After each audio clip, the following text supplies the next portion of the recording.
So it finished Everton 2, Manchester United 2. Hello guys. Welcome back to another video. This is the Football Connect. I'm your host Sam and we are back again with another one. This was a good performance. I don't want to lie to you from both sides, by the way.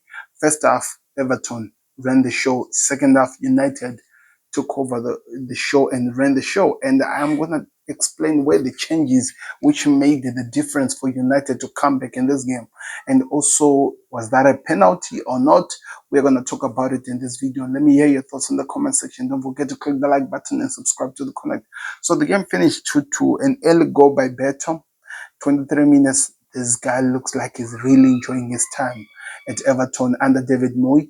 They are now a different animal of a team, Everton, to be honest, especially under David Moyes. And I don't think I've ever really given my thoughts over how much he has taken over the team and make it this amazing in such a long time, such a short period of time.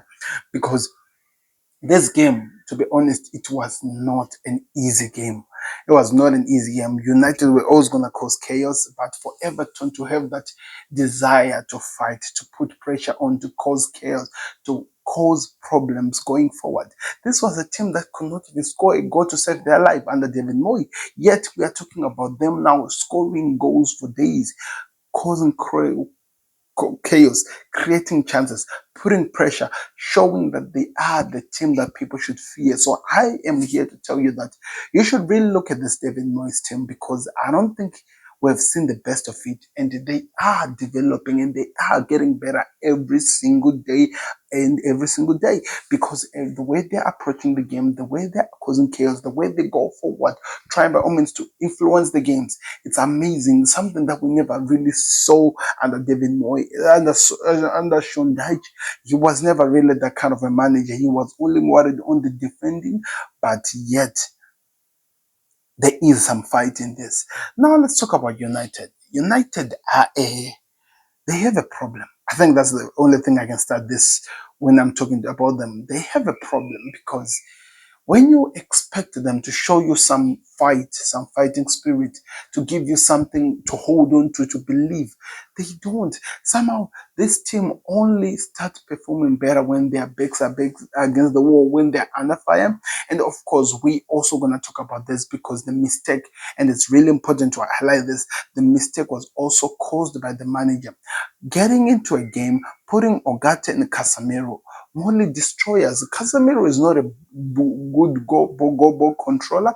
Something that is needed in this season or in this year of football, in this generation we are living in, is somebody who is good in controlling the game. If you're putting a destroyer in the pitch, make sure the guy who's going to be close to the person is a controller, somebody who knows how to hold the ball and push it forward and make the game, make the ball work for the team for the better, especially if you want to score something. Unless you just want to defend the whole game, then two destroyers, then good.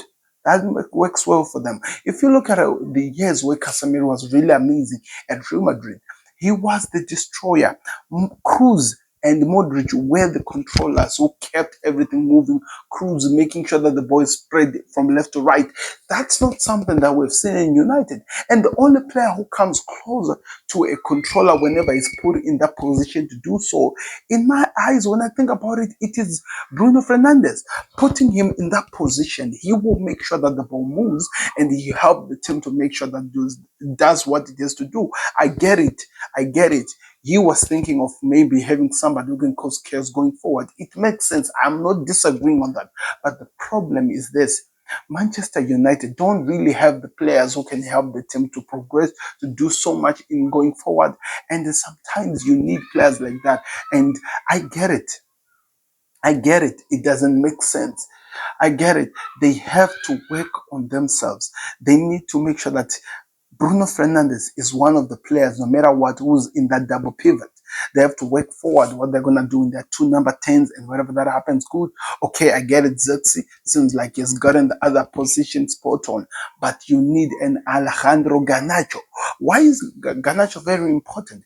Garnacho is very lethal. He uses the speed, he causes the chaos, he creates the animosity where the team doesn't know what to do. And after taking out Casemiro and putting him there, we saw how much he was a thorn to Everton to control, and hence where the free kicks came from, hence where Bruno Fernandes scored an amazing goal, and from then the game just became something different.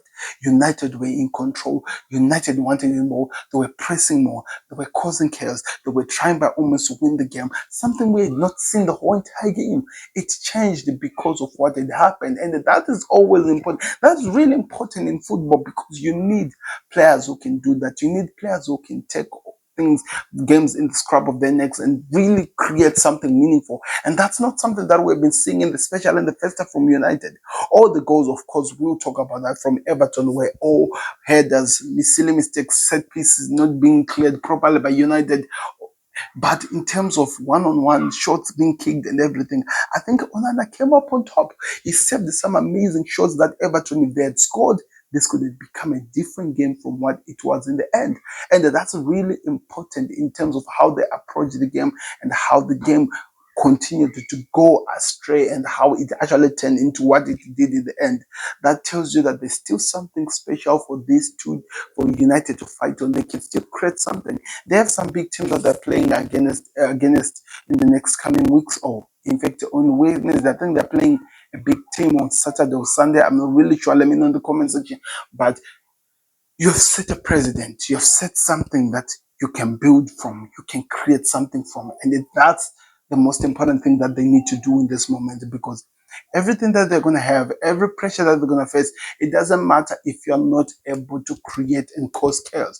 Because one thing that we can say, and we saw it in the first half, which was lacking from United, they just could not finish the chances that they were creating. It changed in the second half when Garnacho was in there, because Garnacho was taking out two Everton defenders, and in doing so, creating space for the likes of Xerxes. If he had managed to hit that ball better, he could have scored, or creating more spaces for the likes of Bruno in the midfield, or Garte, like today, the goal he scored. That is how they can rise again. But for me, if I'm to look at this game, Everton played so well in the first half, and United came back and they were a good team in the end. It finished 2-2. Bruno Fernandes deserved to be given the respect he deserves, especially with the performance he put out and the way he performed. It's always important to give some gratitude in terms of players who perform so well. That's what Bruno did, and he has to be looked in that light. I want to hear your thoughts in the comment section. What did you think of today's performance? Who impressed you the most? If you watched this game from wherever you watched it from, I want to know that in the comment section. Like that video, subscribe to the Connect. I'll see you on another one, and we are about to watch Arsenal versus, is it Arsenal versus what? Oh, West Ham versus Arsenal. Was it Arsenal versus West Ham? Like the video, subscribe. I'm out. I'll see you on another one. Peace. Subscribe to the Connect.